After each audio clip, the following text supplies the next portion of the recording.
So I've been using the Insta360 Luna Ultra a lot more lately. And to be honest with you, ever since this update that they had for the firmware, it works way better. So when I'm using a camera like this, I'm not always thinking about wanting to get the craziest shots or the cleanest bokeh that you would get from your normal mirrorless camera. Most of the time, I'm just filming my day. So whether it's going somewhere, walking around, wanting to get a couple quick shots, vlogging, like this camera is so much lighter that I don't need to rely on bringing my big, nice mirrorless camera with me everywhere. And that's where some of these updates really matter. They've also improved a lot on their zoom performances, which is something I really like, because in case I need to get something different, a different type of shot, then I don't have to constantly get super close using the wide lens, that I can actually use the x6 and the x12. I'm able to go from a nice wide shot to being able to zoom all the way in to get like a really tight shot while I'm still filming. So you get this nice little consistent zoom that just goes in and out. It's hardly noticeable unless if you're using like an ND filter. You just have to make sure the exposure is kind of the same.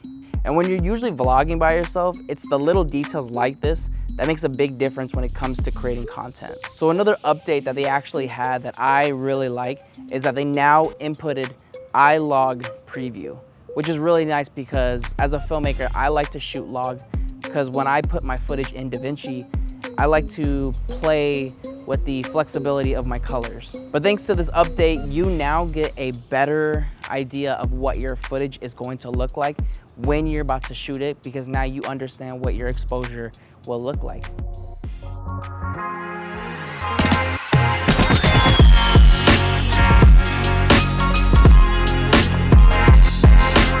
And with the new firmware update that they have, they've been focusing a lot more on connection, stability, and performance. Now that may not sound as exciting as getting a brand new feature, but when I'm actually using this thing, I need a camera that's gonna be reliable, that's not gonna give me any issues, and I can be able to use this whenever I need it. Now I've already said it before, and I'll say it again. The hardware on this camera is already insane.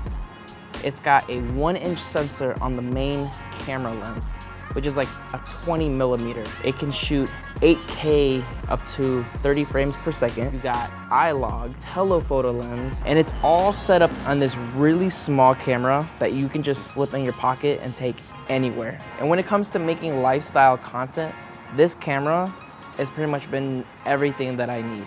Because sometimes the best camera isn't always about high quality or great bokeh. It's the one that you actually want to take with you.